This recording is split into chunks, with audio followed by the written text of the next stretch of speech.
You can listen to The Professional Left wherever you get your podcasts, on Netroots Radio, or at our website, proleftpod.com, where you can also contribute to this podcast. There's a PayPal button at our website, or you can mail us a letter and or contribution at P.O. Box 9133, Springfield, Illinois, 62791. This is the podcast for the week of July 12th, 2024. It's not safe for work. Recorded live from the Cornfield Resistance, where, until Democrats convince Johnny Unbeatable to run, we're riding with Biden. It's The Professional Left with Driftglass and Blue Gal.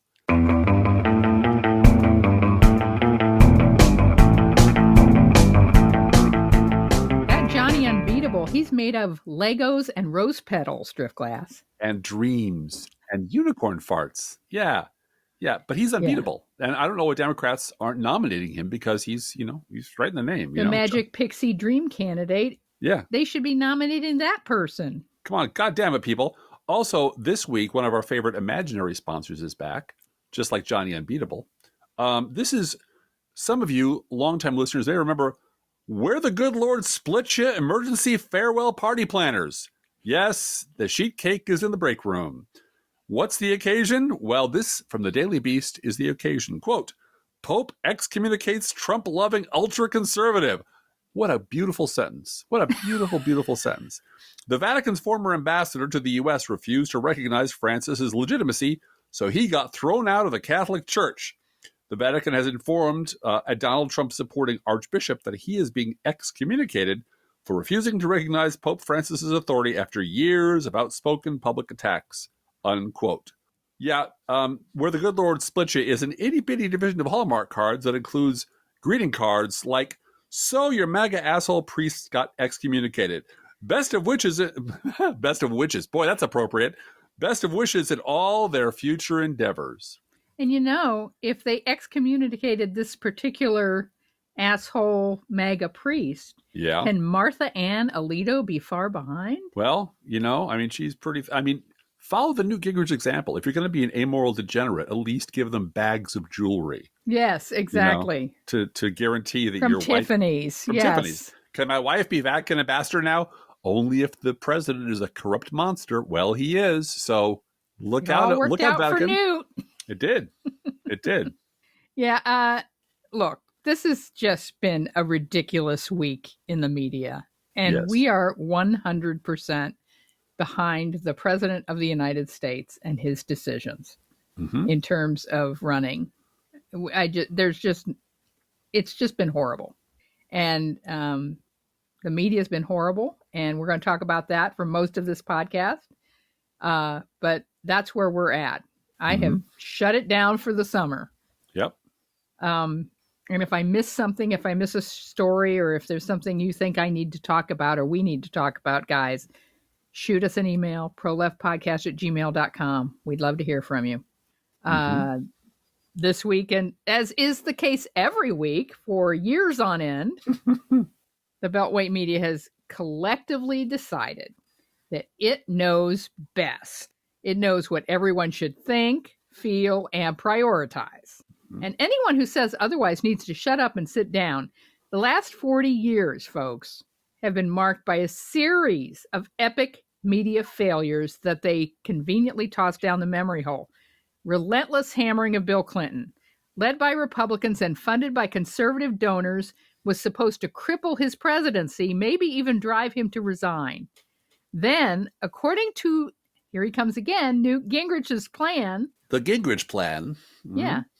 After they got Bill to resign, they'd impeach Al Gore for something. And bingo bango, Newt Gingrich, Speaker of the House, would become the president. Yeah. Great plan. Instead, Clinton whipped Bob Dole, remember Bob Dole? Oh, yeah. By nearly 10 million votes and won 379 electoral votes to Dole's 159. Some of you may only know Bob Dole by his ED commercials, but he was actually a senator and ran for president that one time. Yes, he was. And he took the summer off from campaigning, ironically. So he kind of knew he was going to lose. But the media didn't. The media was puzzled and frankly furious. This was not the way voters were supposed to behave. And you see that happening today. How dare the Democratic voter think they have a say in who their Democratic nominee is? Right. How dare they? How dare they? Everybody listening to this, remember George W. Bush and the Iraq War? Nope. Nope. Pro-war propagandists flooded the zone. They could be found on every Sunday show. You couldn't swing a dead cat without seeing Bill Kristol, Bloody Bill, smirking into some camera somewhere, calmly assuring everyone that the war would be quick and painless and over in 2 months. Yeah. Oh, yeah. He was absolutely dead sure about that. And, Tom Friedman was the Bushy's man inside the New York Times. Good old reliable Tom Friedman. And he, too, was all over television telling doubters to give it another 6 months. And then we'll revisit this. Then we'll see. We did a whole episode on the Friedman unit. And then it was another 6 months and another 6 months. And eventually people caught up to it. The conservative media provides the music. And the respectable Beltway media provides the lyrics. To be against the war was to be a terrorist-loving, America-hating pariah. And who can forget my favorite fictional character? Well, let's say my top 4, I gotta say. My top 4 fictional characters. Good old Joey Tabula Rasa. Unless you think I'm making that shit up, I am not. That is an actual fictional young person that Mr. David Brooks of the New York Times invented, and into whose mouth Mr. Brooks shoved every single pro-war, anti-liberal cliche he could lay his little hands on. Now, Joey Tabula Rasa was definitely cringy and ridiculous, but in one way, he was totally awesome because he gave anyone who was bothering to pay attention a look inside the machinery of the elite media. And we've said before many, many times that the most insular cult in American politics is not the Republican base, not the MAGA base. It's the elite media. It's the Beltway media. They exist in a bubble set almost entirely apart from most people's lived experience out here in the real world. They have their own set of values and priorities and dogmas and insist that all right-thinking people share them. I mean, it's so obvious. This is obvious as Johnny Unbeatable. I mean, everyone agrees with us, right? We're a center-right country. People love tax cuts and compromise. That's exactly the way 90% of Americans believe, right? It's just clear as day. So David Brooks manufactured an imaginary young person out of the dogmas of the Beltway media and insisted that this was what all right-thinking young people believed. Surely they did. There were some fringy people on the left who didn't, but all of them basically agreed with good old Joey Tabula Rasa. And he was wildly wrong. Like, you can't get more wrong than David Brooks was about the war. And David Brooks had no answer when events out in the real world overtook and destroyed poor Joey Tabula Rasa. So as the elite media always does, David Brooks shrugged.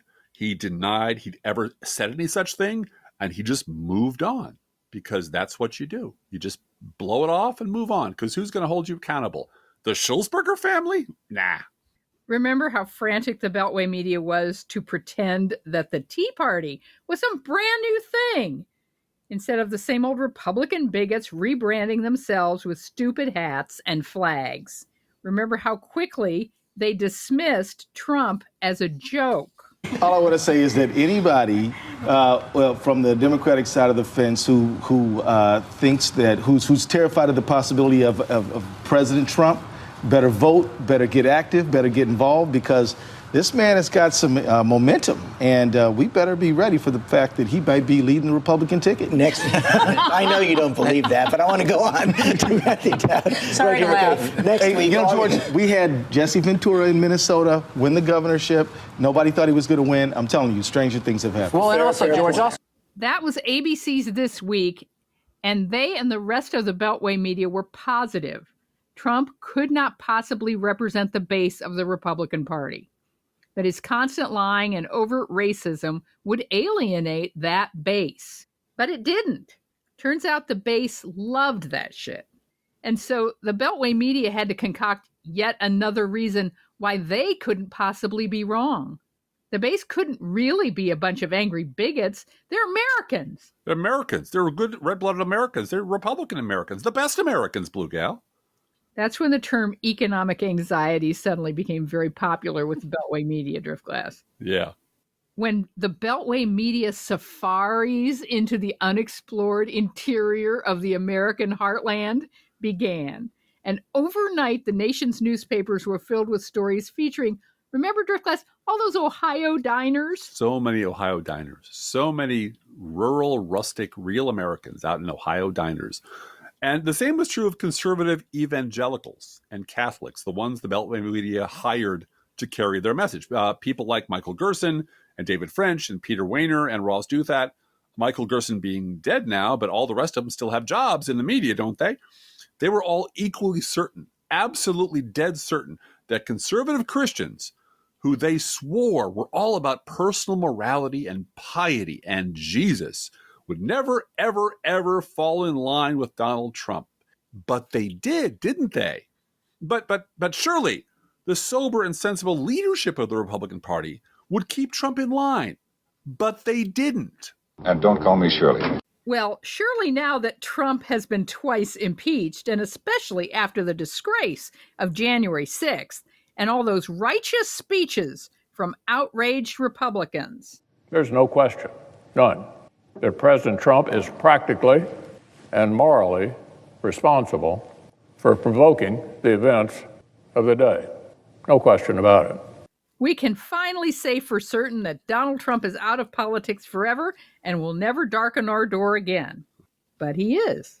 In fact, he easily swept the Republican field again, and with only one or two exceptions, every Republican full of such righteous indignation after January 6th will be in Milwaukee next week. Mm-hmm. Either in person or in spirit, to bend the knee to Donald Trump. Yep. So you all see the pattern, right? I mean, we've talked about this now for 14 years on this podcast, but you can see the pattern over and over again. The media has proved that it doesn't have the slightest fucking idea what people out here in the real world actually believe at all. Instead, they look at the world through these deeply warped lenses of their own biases and preferences. Biases and preferences which they are completely blind to because, you know, they're neutral. They're completely neutral. They don't have any biases. They're not shifting to one side or another. And based on those biases and preferences, they become single-mindedly focused on how people should react and what people should believe, what they ought to believe. And when people don't behave the way the Beltway media, Joey Tabula Rasa model says they should behave, they don't change the model. They just get really mad at the people because they're not obeying the model that they've set out as what righteous people should be. They don't believe in the country as it exists. They believe in the country in their imagination. They're like any other asshole at the bar with stupid opinions, except these assholes control media corporations, which they can use to dismiss or bludgeon people who don't behave the way they're supposed to behave. And I don't think they're prepared for how ready we are for them now. No. And how angry we are at them. No. And really, that is what this really is, the sort of mirror opposite of their complete freak out over discovering the Republican base is full of Republicans. Mm-hmm. They're discovering the Democratic base is full of Democrats. Yeah. And we're just fucking sick of them telling us what to think and what to do. Absolutely. Absolutely. And thinking that they can pick our candidate. Yep. And we haven't forgiven them for 2016, when the elite media consensus was that Hillary Clinton was just as bad as Donald Trump. She had to be, because the Beltway cult of both sides do it decreed it to be so.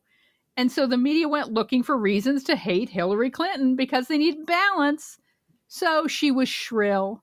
She was stiff. She said some of the people on the right were deplorable. You know, that just killed her campaign, to use that word. She needed to smile more, Blue Gal. That would have She needed to smile more. Yeah. And Hillary Clinton was at times even, you could argue, over-prepared, said Chuck Todd in 2016.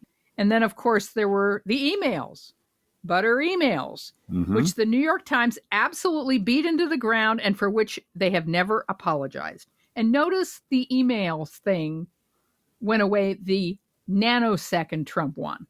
Yeah. And notice it wasn't an issue when Republicans were doing it during the Bush administration. Nope. It wasn't an issue. The only person they ever dinged for this was Hillary Clinton. And the fact was, her server wasn't the one that was hacked because it was secure. Yeah. But, you know. But Ivanka and Jared can use private servers. All they want. And WhatsApp and all of that in the White House all the time. Yeah. And the New York Times just knew Hillary Clinton was going to win. She was a mortal lock, so there was no downside to advancing their newspaper and their reporters' careers by beating her like a piñata every day. Because the election results were a foregone conclusion. It wasn't up to the voters. No. It was up to the New York Times who was going to win the election. Mm-hmm. The Washington Post, May 9th, 2016, wrote how Donald Trump is running to the left of Hillary Clinton. Mm-hmm. Infamously, Maureen Dowd, New York Times, April 30th, 2016, Donald the Dove, Hillary the Hawk.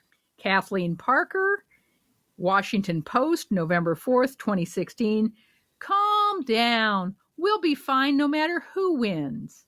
All these people still fully employed as opinion-having assholes. And it's we're. Who's the we there? Rich, white Washingtonians. That's who. They're going to be fine. Yep. And of course, there was everything Matthew Dowd and Ron Fournier said during the 2016 election and beyond. Yeah. And Ron Fournier is trending today. Oh, really? Because he's announced that he's addressing Biden directly. Yeah, like you by do. saying, President Biden, the vast majority of Americans think you're unfit. Yeah.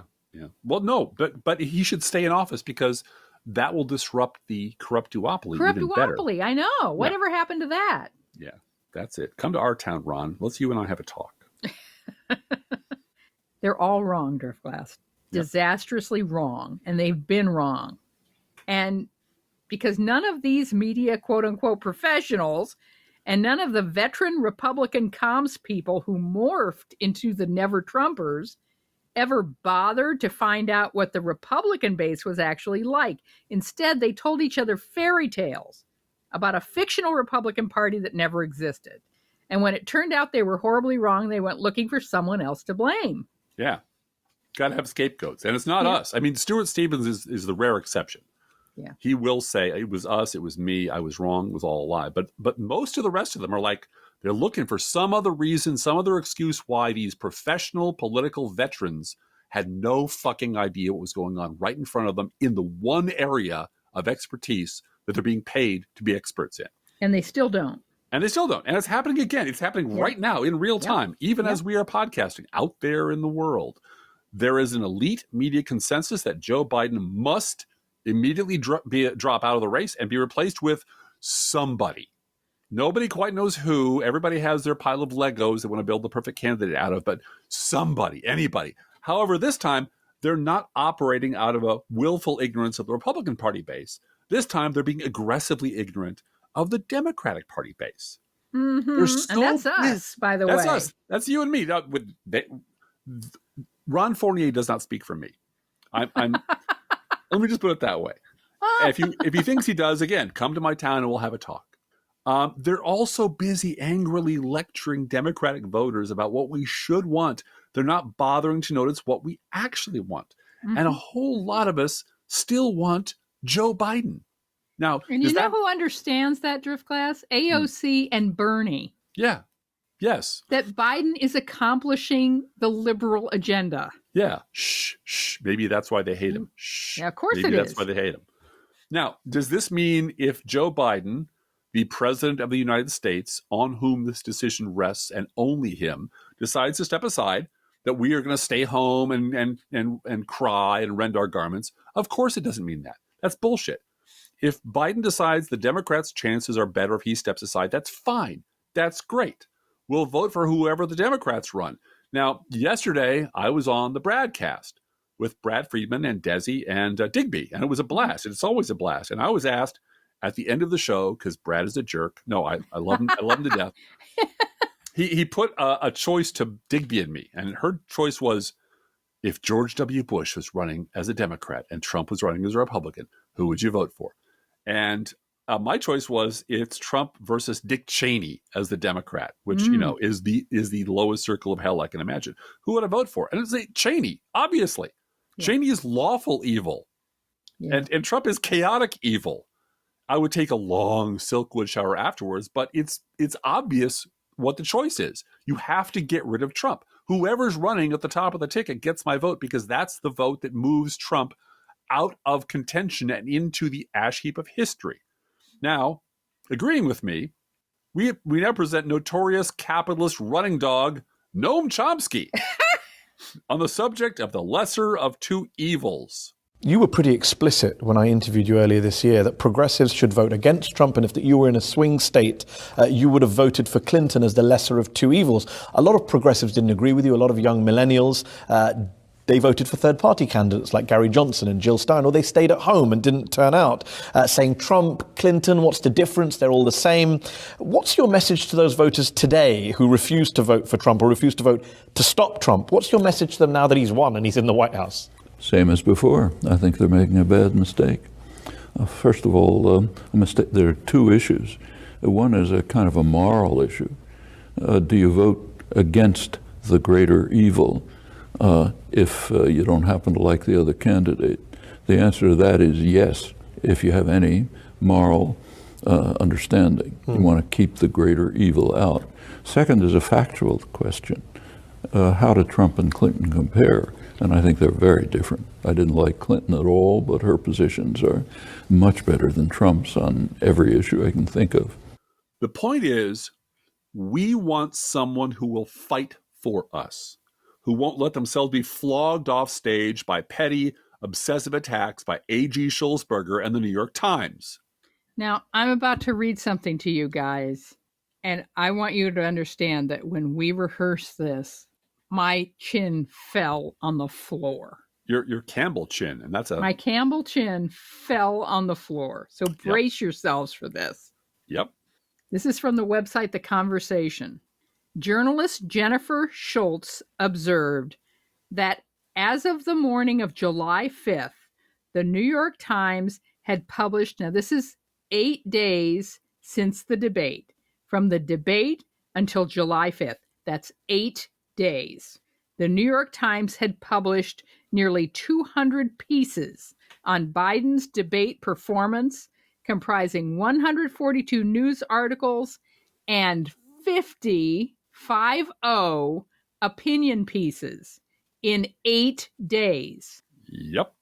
In comparison, the historian Heather Cox Richardson wrote that Trump was covered in only 92 stories during that same period. 50 op-eds in 8 days. Mm-hmm. But it's not a feeding frenzy, Blue Gal. It's not a freak out. It's just a reasonable response to a bad debate. It's just a perfectly reasonable response to a bad debate. This is Heather Cox Richardson. Although Trump has frequently slurred his words or trailed off while speaking and repeatedly fell asleep at his own criminal trial, Richardson pointed out, none of the pieces mentioned Trump's mental fitness. No, that's not the story. In the 92 stories they wrote about Trump in 8 days, none of them mentioned Trump's mental fitness to serve. Because that's not the story. We've decided what the story is. We've decided what you should think, and we decided where the focus should be. And screw you if you don't want to go along with our contention. Well, they now have run one op-ed suggesting, entitled "Trump Should Drop Out of the Race," to try to get the Democrats back who have left them. Well, and it must be a significant number. I mentioned yesterday that Mr. Brian Stelter, who will come up later in this show,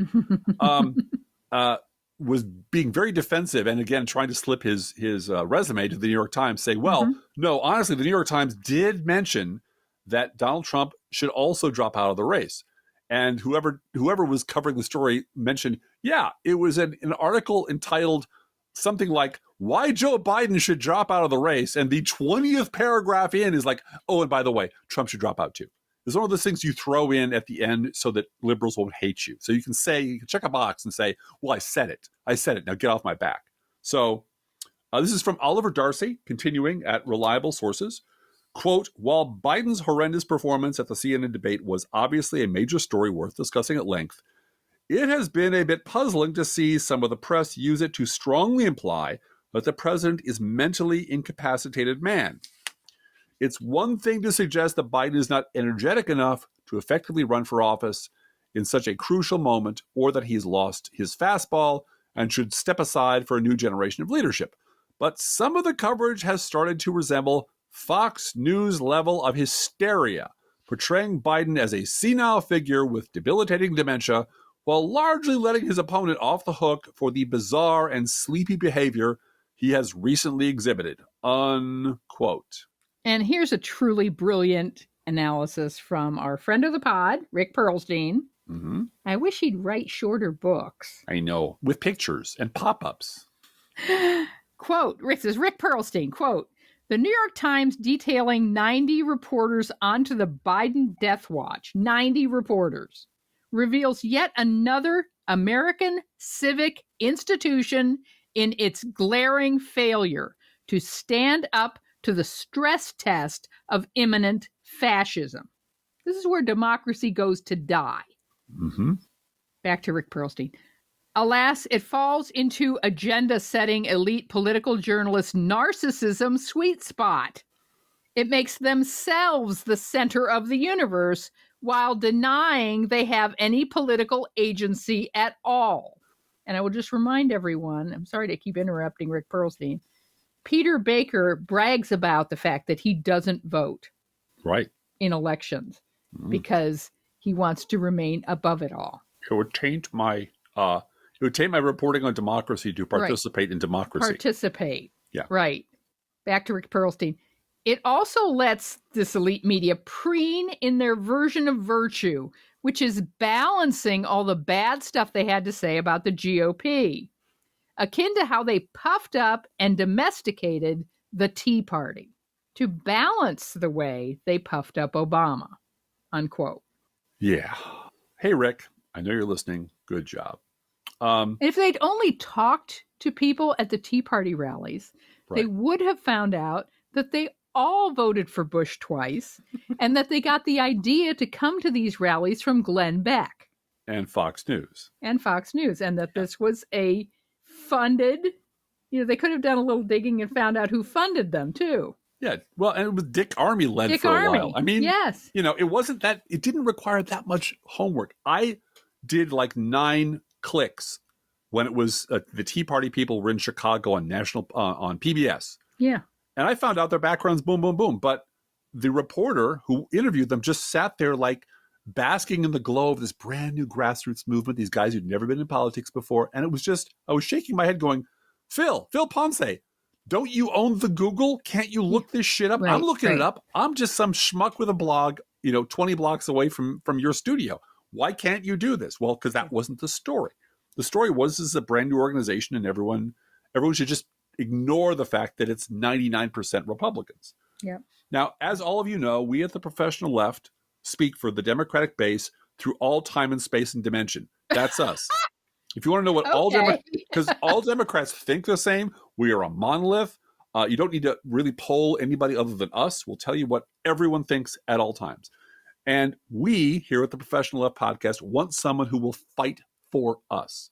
Yes, we do. This is what it looks like Joe Biden is doing right now, which is admirable. Now, this is Cornell Belcher, Obama's former pollster, who's currently assisting the group Black PAC, which is trying to turn out black voters for Democrats.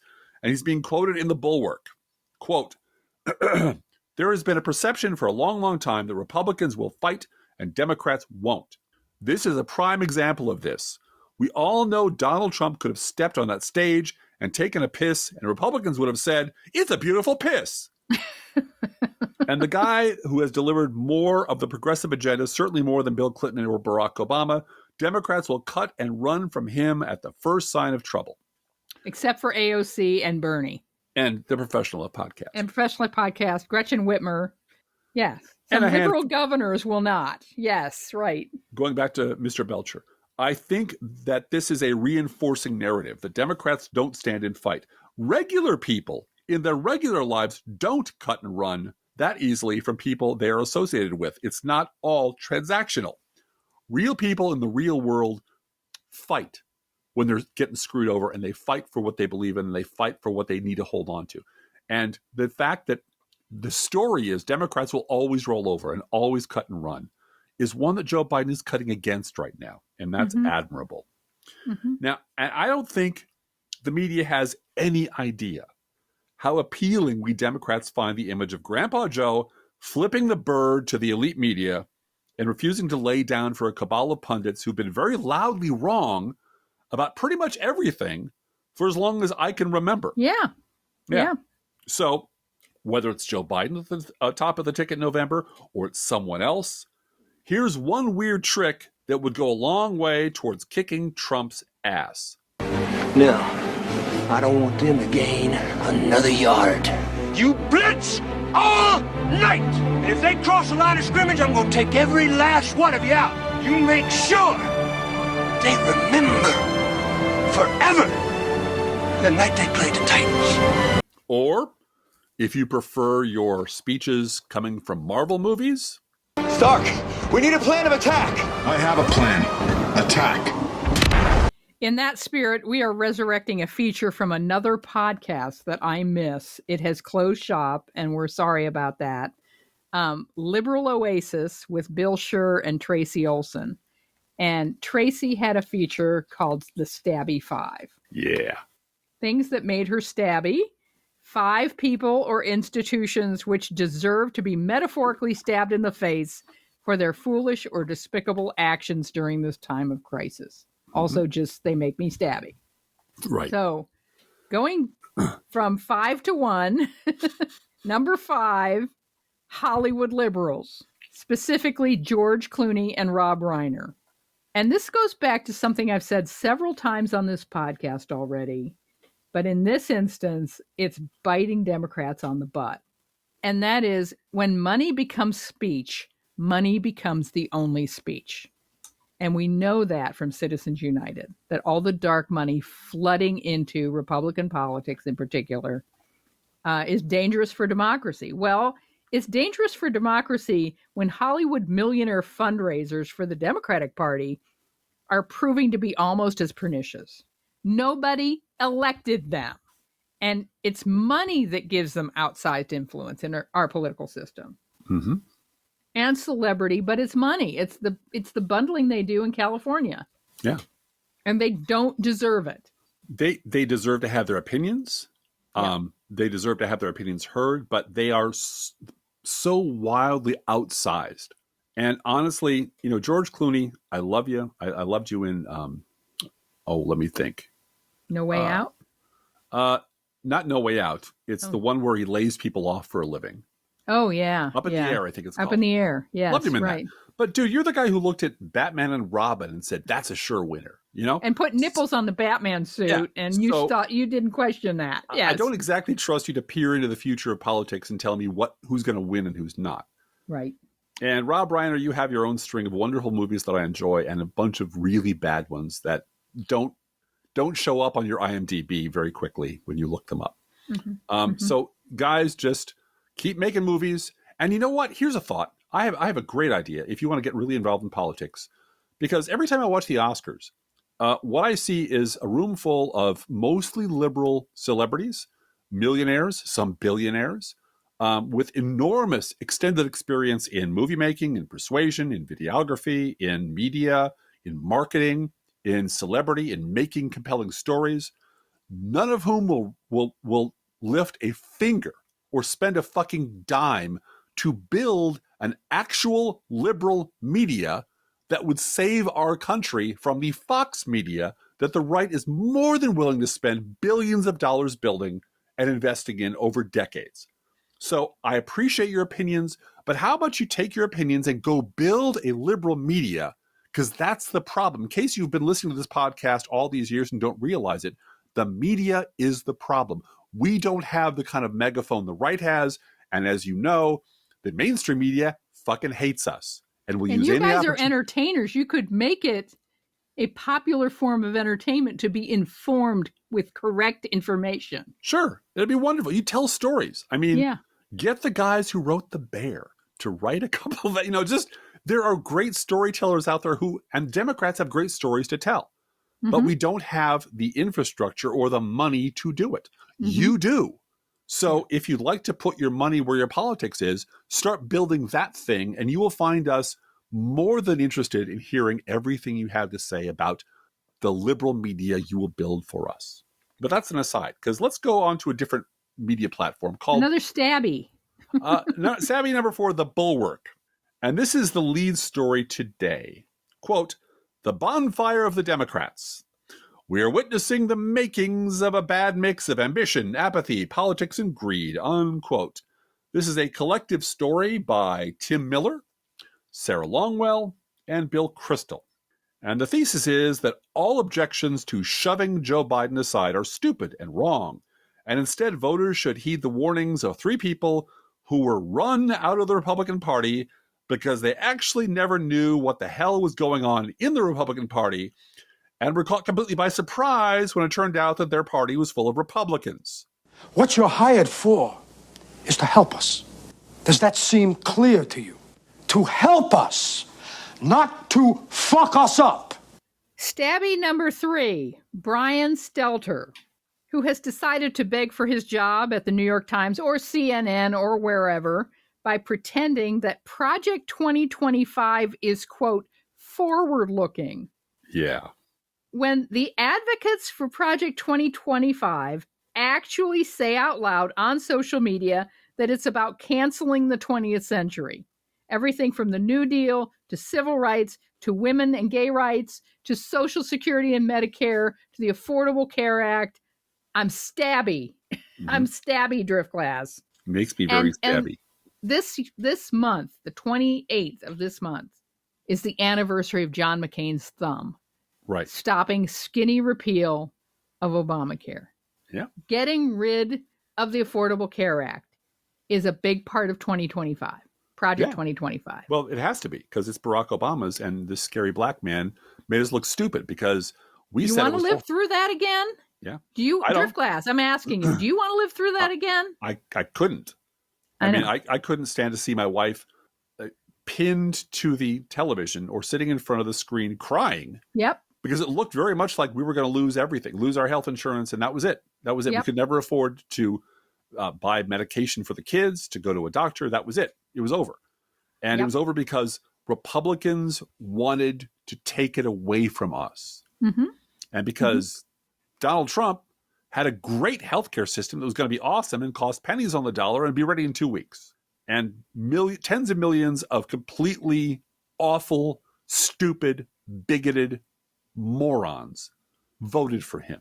Yep. And they're all lined up to do it again. And all of them have pre-existing conditions, by the way. And it's going to be a big surprise when suddenly the doctors turns you away and says, well, do you have $20,000 on you right now? Because it's already happening. Oklahoma hospitals do not take Medicare Advantage. Yeah. Because it won't pay them. Right. Because Oklahoma. All right. Stabby number 2. Let's keep our blood pressures under control because we might lose our medical care anytime now. Right. David Zaslav. This is from Bloomberg News. It's an article about media mergers and acquisitions. Headline, Warner Brothers CEO says Paramount takeover is good for the industry. So this is typical, boring, capitalist robber baron stuff, you know? Just blah, blah, blah, takeovers, blah, blah, blah, mergers, blah, blah, regulation. Until the 8th paragraph. And sandwiched between this sentence, quote, one such coming together is Venue Sports, a joint venture between Disney, Warner Brothers, and Fox Corporation, unquote.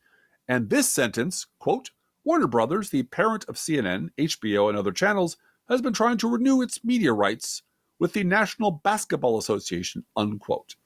Between those two sentences, there's this, quote, asked about the upcoming presidential election, Zaslav said it mattered less to him which party wins as long as the next president was friendly to business.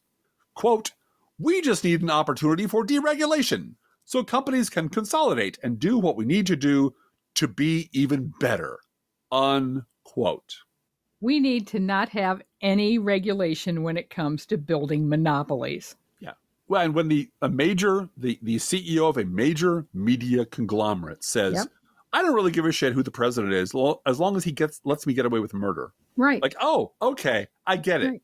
I get why a lot of the things that are happening are happening. All right. Finally, stabby number 1.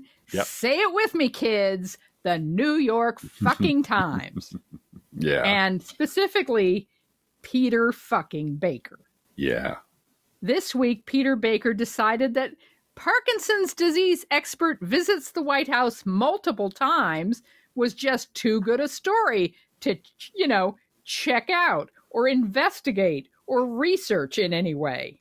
Instead, he he lent all of his New York Times clout to publishing the story that something sinister was going on, maybe even a cover-up. Who knows?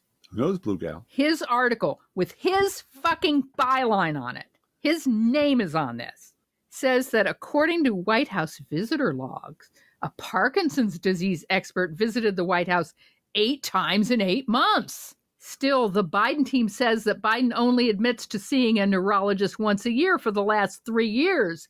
So he must be lying.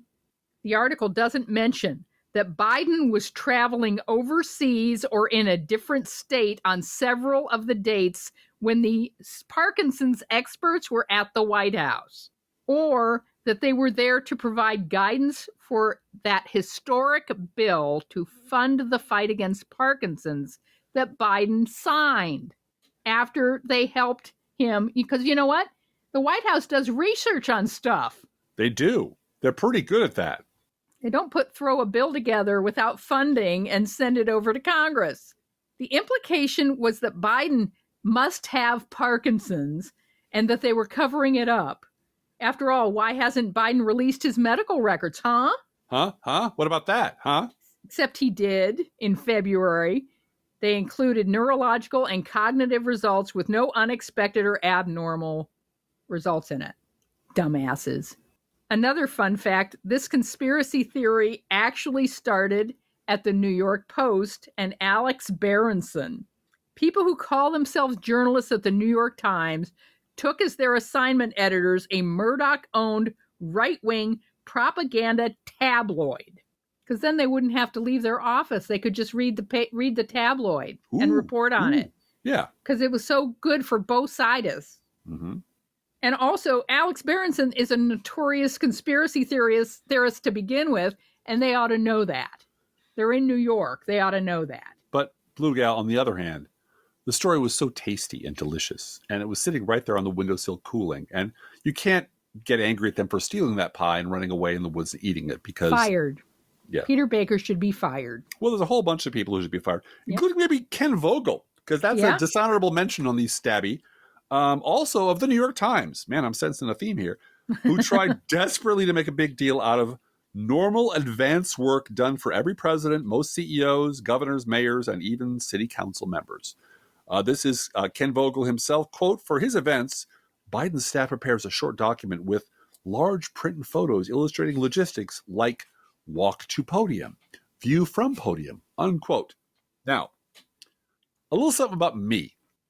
I'm on the board of a neighborhood association, and our president is a very busy guy who usually shows up about 5 minutes late, and then he huddles with me to identify who the speaker is and what their name is and what introductory remarks he should be making, and so on and so forth, and who's paying for the coffee this time, and who do we have to thank? Because that's my job, to prepare him for the little speech he has to make at the beginning and end of the meetings. Now, one of the worst bosses I ever had at the city of Chicago was a commissioner, once had a screaming fit because no one had prepped a dossier on some dude he had scheduled a meeting with. And we didn't know that was our job until he started screaming about it. He launched into a tirade directed at anyone with 100 feet of his office about what a bunch of lazy, incompetent idiots we all were. Because he'd scheduled a meeting and you hadn't anticipated his need for a dossier about his dossier, person. Name, background, profession, kids, wife, because he wants to pretend that he knows the guy. And that's my job, to feed him that information, which, never bothered to tell. But this is a commissioner. This is like 22 levels down from the White House in the food chain. But they're still that way. Now, I worked for another commissioner who ordered me to prepare a comprehensive budget book of every dime we spent on every grant, on every project, the number of people we served, broken down by grant type, service type, every possible demographic you could think of, and by ward. Now, why did she ask me to do this? Because it came to 2 volumes after I was done, because she had gotten absolutely shredded by the city council the year before when she was up giving testimony about what her department does, and she didn't come in ready. The budget book ran to 2 volumes and got longer every year. At one point, one of her lackeys demanded that the book include a floor plan of the city council chamber with a picture of every alderman and where they sat, along with some biographical details that she could toss off pretending that she knew who they were, and so on and so forth. That's standard operating procedure for commissioners at the city of Chicago. Absolutely. So I guess Ken Vogel, who I assume knew better, actually believes the other presidents personally pilot Air Force One. They fly to events, they skid land like Tokyo Drift style, they leap out of the cockpit, and they just start improv rapping with whoever happens to be hanging around waiting for the thing to happen. Yeah. And then Axios picked up the story and ran with it. And this is a quote from Jameson Foster over the internet on the Twitter. Quote, "This is hack work. You spent 9 paragraphs pretending not to understand the basics of advance so you could peddle your narrative," unquote. And this is the actual paragraph 10 from that Axios article. Quote, "Reality check. Organizing presidential events, often called advanced work, is intensive and detail-focused for every commander-in-chief. Presidential movements are planned down to every footstep in ways that the movements of a vice president often are not.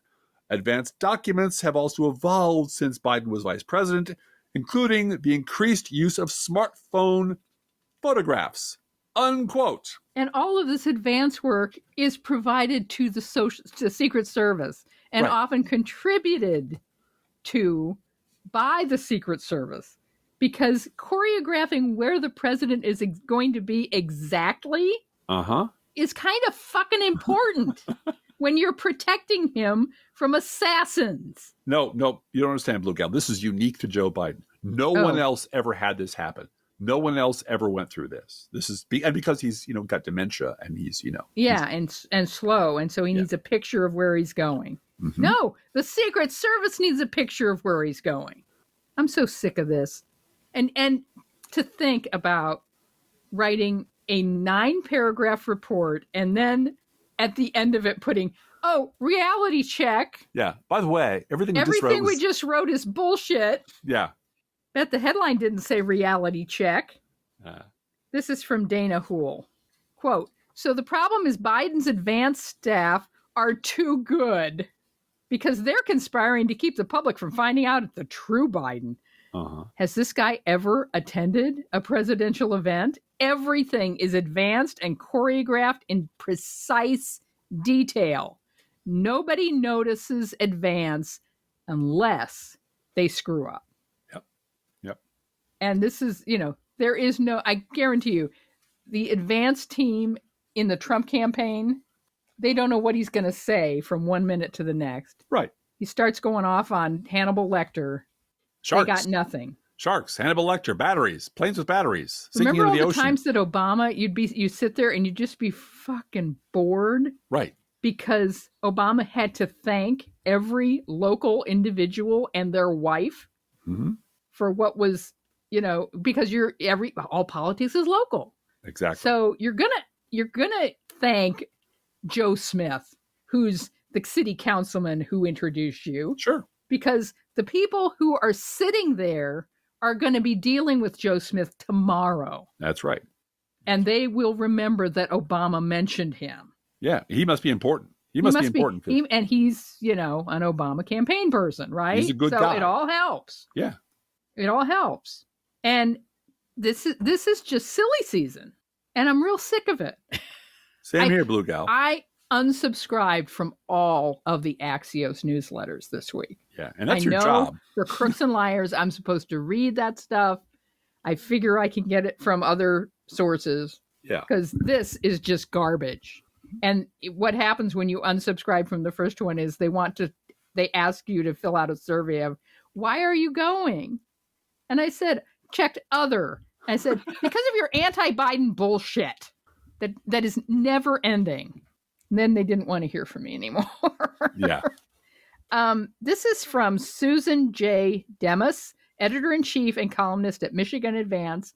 She is a former Inside Michigan Politics publisher. Quote, Axios is an insider publication where staff absolutely know this is typical advance work. The decision to publish is either betting readers are stupid, check, or seeking clicks from people drowning in confirmation bias. their friends in Washington who want to read this shit. Well, and there's a pile-on, and you don't want to be caught out on a pile-on. You got to jump on. Yeah, right. You better jump on, because people remember that you weren't part of the mob, and then they'll hold that against you the next time the mob forms. Jimmy wasn't part of the mob. Jimmy doesn't belong here. And finally, it would be criminal if we didn't mention that this is the 60th anniversary of Freedom Summer. That was 60 years ago. That was the voter registration drive in Mississippi. That was the murder of civil rights workers, Cheney and Goodman and Schwerner by the Klan. That was the Mississippi Freedom Democratic Party getting thoroughly screwed over by President Johnson and the Democratic Party when they petitioned to be seated at the 1964 convention. That was the insulting compromise that was announced by then Minneapolis Attorney General Walter Mondale. 2 seats for the MFDP and full seats for everybody else, for all the regulars. No discussion had been held with the MFDP about this compromise. It was just shoved down their throats. This is what you have to accept, like it or not. And the MFDP delegates rejected it because it was insulting. And then there was the testimony of Mrs. Fannie Lou Hamer. And I included this entire speech because it's important to remember where we have been. Where we have been and who the base of the Democratic Party is. And how hard they fought to be the base of the Democratic Party. Mr. Chairman, and to the Credentials Committee, my name is Mrs. Fannie Lou Hamer, and I live at 626 East Lafayette Street, Roosevelt, Mississippi, Sunflower County, the home of Senator James O. Eastland and Senator Steny. It was the 31st of August in 1962 that 18 of us traveled 26 miles to the county courthouse in Indianola to try to register to become first-class citizens. We was met in Indianola by policemen, highway patrolmen, and they only allowed 2 of us in to take the literacy test at the time. After we had taken this test and started back to Roosevelt, we was held up by the city police and the state highway patrolmen and carried back to Indianola, where the bus driver was charged that day with driving a bus the wrong color. After we paid the fine among us, we continued on to Roosevelt, and Reverend Jeff Sonny carried me 4 miles in the rural area where I had worked as a timekeeper and sharecropper for 18 years. I was met there by my children that told me the plantation owner was angry because I had gone down, tried to register. After they told me, my husband came and said the plantation owner was raising Cain because I had tried to register. And before he quit talking, the plantation owner came and said, Fannie Lou, do you know, did Pap tell you what I said? And I said, yes, sir. He said, well, I mean that if you don't go down and withdraw your registration, you will have to leave. Said, then if you go down and withdraw, that you still might have to go because we are not ready for that in Mississippi. And I addressed him and told him that I didn't try to register for you. I tried to register for myself. I had to leave that same night. All of this is on account of we want to register to become first-class citizens. And if the Freedom Democratic Party is not seated now, I question America. Is this America, the land of the free and the home of the brave, where we have to sleep with our telephones off of the hook because our lives be threatened daily because we want to live as decent human beings in America? Thank you.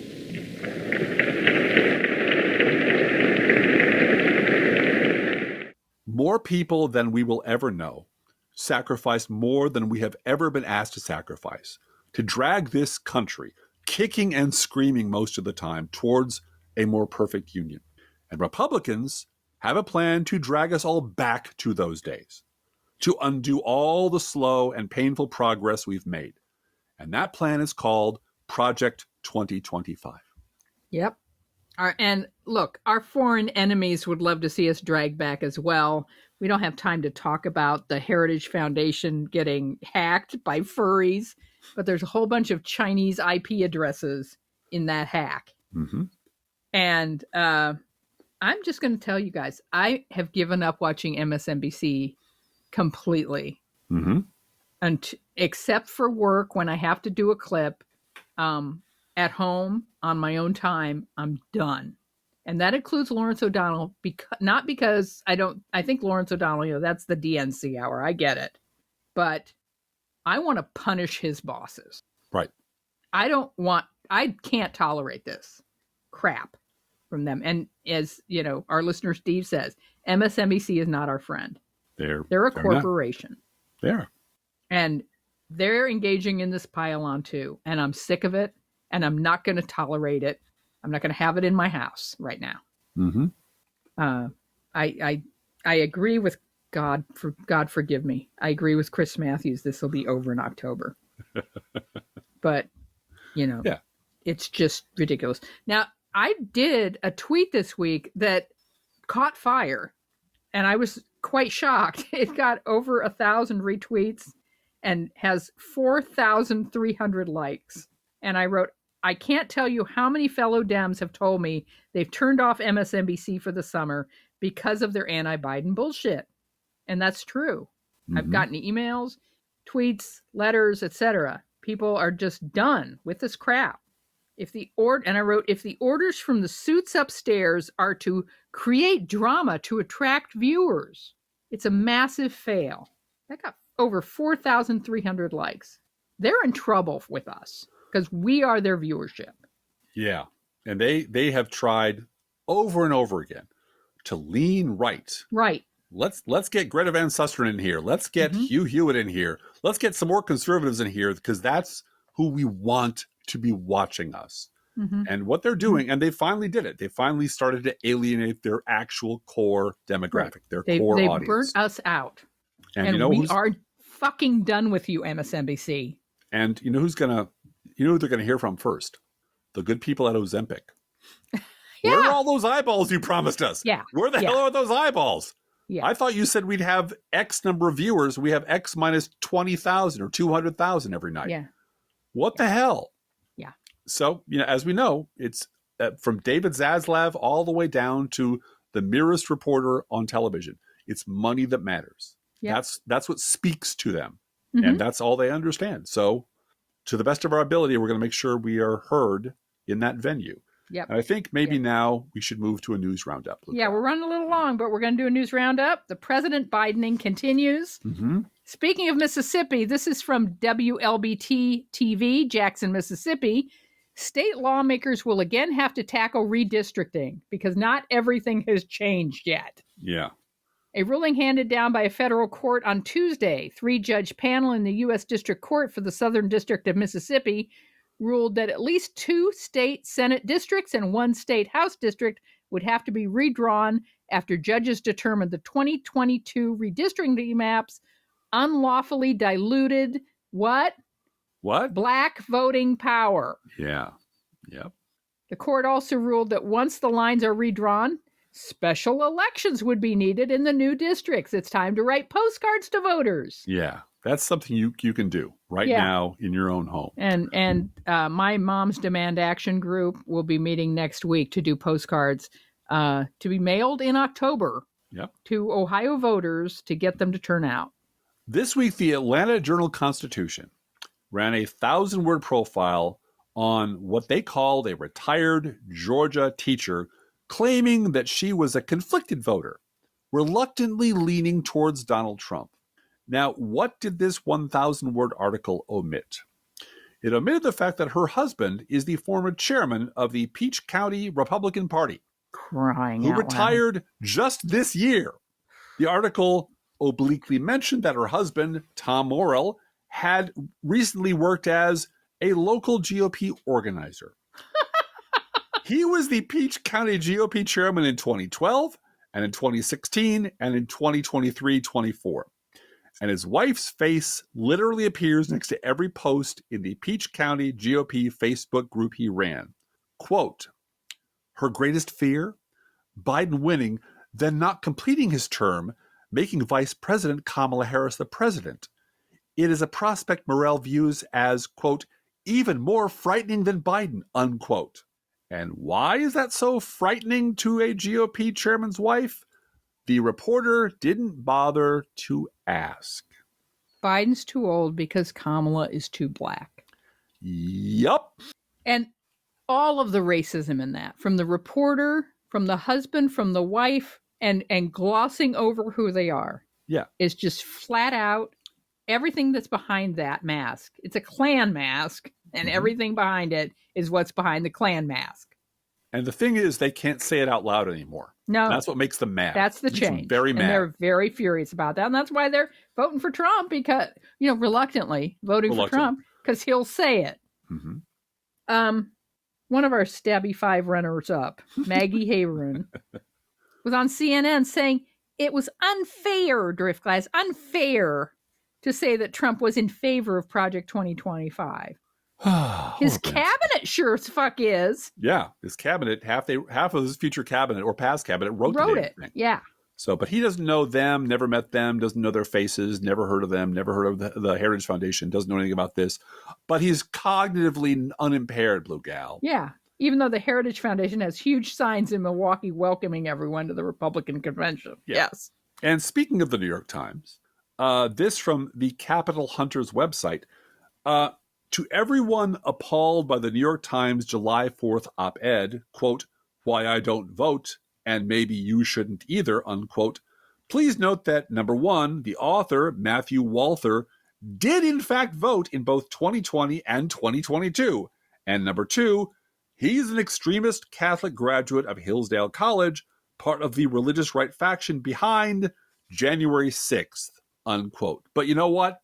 The New York Times just had to clear some space to let him air his opinions on the op-ed page of America's newspaper of record. The store chain Tractor Supply has underestimated their customers and caved to anti-DEI pressure. Their promises were too good to be true, they said. The effect is to reverse progress on opening opportunities to marginalized groups who once could not get certain jobs, attend certain schools, or accumulate wealth on par with their white neighbors. Yeah. And now they can't get hired. There's no program to hire those kind of people at Tractor Supply because they're worried that they'll lose racist customer money. Well, they lost my money. We have one down the road here, and I go there. Never going there again. It's a cool store. They raise baby chicks there, and I will regret not going there, but I'm not setting a foot in there or spending a nickel in there until I hear that they have reversed this policy, which is probably going to be never. So bye-bye, Tractor. 13 states have opted out of summer food programs for kids. Would you like to guess which party runs those states, Blue Gal? This is from the South Carolina Daily Gazette. The states that chose not to participate in the summer EBT: Alabama, Alaska, Florida, Georgia, Idaho, Iowa, Mississippi, Oklahoma, South Carolina, South Dakota, Texas, Utah, and Wyoming could decide to opt in next year. While Oklahoma is not participating in the program, the Cherokee and Chickasaw tribes in the states are. 14 states with Republican governors are participating in the program. Speaking of Republican governors, infamous dog murderer Kristi Noem was willing to send National Guard troops to Texas to protect the border, but she resisted using them for her own state's flooding. Yeah, because the border bullshit is much more important than taking care of her own state. Yeah. This next one is Marge versus History, and it's a tweet by Marjorie Taylor Greene followed by reader-added content. And you might have heard it before, but we're going to say it again because it's just so much fun. This is Marjorie Taylor Greene. The average age of the signers of the Declaration of Independence on July 4th, 1776 was 44 years old, but more than a dozen were 35 years or younger. Thomas Jefferson, 33. John Hancock, 39. James Madison, 25. Alexander Hamilton, 21. James Monroe, 18. Aaron Burr, 20. Aaron Sorkin, 57. Paul Cher, Revere, Liberace, Elton John. Paul Revere, 41. George Washington, 44. Now, here's the reader added context they thought people might want to know. James Madison, Alexander Hamilton, James Monroe, Aaron Burr, Paul Revere, and George Washington were not signers of the Declaration of Independence because Marjorie Taylor Greene is a moron, and the only people stupider in her district are the people who voted for Marjorie Taylor Greene. Absolutely. This week we learned that the IRS has now recovered almost $1 billion, Driftglass, from rich tax cheats. Thanks. And this probably doesn't even include any of Donald Trump's money. Or Clarence Thomas. Yeah, or Clarence Thomas. Ooh. This is thanks to historic funding from Democrats to hire people to audit rich people. Every single Republican in Congress voted against it because Republicans are dedicated to helping millionaires steal from you and then screaming about the deficit. When Republicans are in the White House, deficits are not a problem. In fact, if you talk about deficits, you must not love America. When Democrats are in the White House, they are hysterical about deficits, and it's time for Democrats to clean up this mess they created. Yep. This week, AOC launched an effort to impeach Clarence Thomas and Samuel Alito, and I'm hoping she CC'd Dick Durbin. Alexandria Ocasio-Cortez's salvo seeks accountability for conservative Supreme Court justices' ethics controversies. We love it when they fight for us, especially now that we know about the undeclared trips to Russia. Did Ginny go too? Did Ginny Thomas go with him? In local news, this is from the desk of our governor, J.B. Pritzker. We couldn't be prouder. Couldn't be prouder. For too long, quote, for too long, insurance companies have asked Illinoisans to fail first, denying or delaying necessary treatment for profit. No longer is that the case. Today, I'm proud to sign into law the Health Care Protection Act that puts power back into the hands of patients and their doctors. And then he explains what the bill does. I'm going to annotate this a little bit. We eliminated step therapy. Now, that's where your insurance company forces you to take a cheaper medication and try it and fail rather than what the doctor knows will work for you. We increased transparency in insurance coverage. We abolished prior authorization for inpatient mental health care for both adults and children. And Illinois is the first state in the nation to do that, to ban prior auth. Can you imagine being an adult or a child who needs inpatient mental health care and you have to wait for the goddamn insurance company to do a prior auth so you can be admitted to a mental hospital? Yep. 49 states, that's what you have to do. In Illinois, as of this week, you don't. We couldn't be prouder, Driftglass. We couldn't be prouder, truly. The bill bans the selling of junk insurance plan and removes ghost networks. And that is so important. Insurance companies telling you that you have to use an in-network doctor when they know full well there are no in-network doctors that treat your problem anywhere near you. Exactly. And so, I had to do that. I had to drive Junior Dude to Peoria at one point to have an orthodontist look at his teeth. Because that's the only person within, and that's 3 hours away. As a single mom, I had to do that. And honestly, you acquired expertise in the healthcare system. Oh, jeez. During the Affordable Care debate. Yeah. And before, because you had to know everything about this so you could make intelligent choices and understand what was at stake and understand what you could and couldn't have and what you could and couldn't do. And I watched you become this genius when it comes to navigating the system and watched you just break down and cry when it looked like the fucking Republicans were going to kill the whole thing. Just to spite the black president, just because they hated the black president. And every month, it's hard to go back to those days in my head because every single month that I got Junior Dude's medication, all three kids, an insurance company without the Affordable Care Act, all three of my children, they could slap a pre-existing condition label on them. Yep. For life. For life. That's it. And ban them from coverage. And the Republicans and the Project 2025 would love to do that. Take that all away. All away. And every month that I was able to get 30 pills for Junior Dude so that he could go to school and function as a child with autism. Mm-hmm. It was 15 bricks dropped from my back every single month when I got those pills in my hand. Yeah, I remember. And the number of times I had to go to a different pharmacy, I had to drive over to the doctor's office and get another paper prescription because the one I had was wrong, or the pharmacy didn't have the pills, but they would do a partial fill, and that would cancel the whole prescription, and I'd have to get another paper script. I mean, it just went on and on. And every month I had to breathe that huge sigh of relief when I had those pills in my hand. Yeah. And the idea that Trump would come back into power and have the ability to mess with my health care and the health care of other autism moms in this country, not to mention the fact that Hillary Clinton had listened over and over again to parents of children, adult children with autism who were falling off a cliff at 22 and were being kicked out of school at 22, severe autism cases. I mean, I'm so lucky to have a child who is not as compromised as some other people's kids are. Mm-hmm. But, you know, these kids drop off a cliff because schools are required to keep them in school until they're 21, 22. Yep. And then there's nothing for them. They age out. That's exactly They age right. out. And for some of them, care is 24/7. Mm-hmm. And the person that was listening to that and making notes about it and making plans to address it was Hillary Clinton. Yeah. And it is so wrong that that Putin stole that from us. Well, and Facebook stole that from us. yeah, they had help. And Donald Trump and the Republican Party and the mainstream media stole that from us. And I will never forgive them.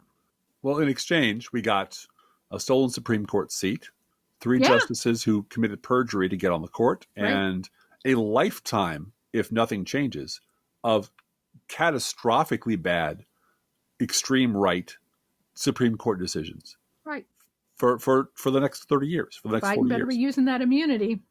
Stack up what happened with healthcare, with the courts, with welfare, with subsidies, with the building of hospitals, with the we're going to eliminate the Department of Education, more massive tax cuts, and all the progress we've made on energy.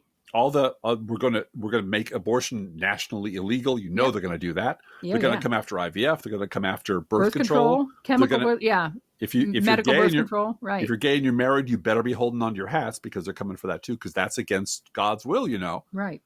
And let's deport 20 million people just for starters. That's what Republicans are voting for. That's what they want, and that's why I don't care if it's Biden's brain in a jar. I'm voting for the Democrats because you'd have to be insane not to. You'd have to be stupid not to. And I don't really care about this nitpicking about whether or not he should step aside. Joe Biden will decide what's best to do because he's the person we elected to make those decisions. He will take counsel from people, I am sure. And if stepping aside is what's for the best, then that's probably what he'll do. If not, he'll stay in. Either way, whoever is at the top of the ticket will have our vote unreservedly and enthusiastically because we know goddamn well what's at stake. Mm-hmm. And Fannie Lou Hamer and all the people that laid down their lives and got beaten and thrown in prison to give voting rights to people who never got them before are insulted at the thought that we would just let it all go because, well, it's just too much trouble. It's just too hard. It's just too tricky. We couldn't play the other Fannie Lou Hamer speech because I would have cried the whole time. Yeah. Yeah. And those of you who know. And those of you who don't should Google it. Yeah.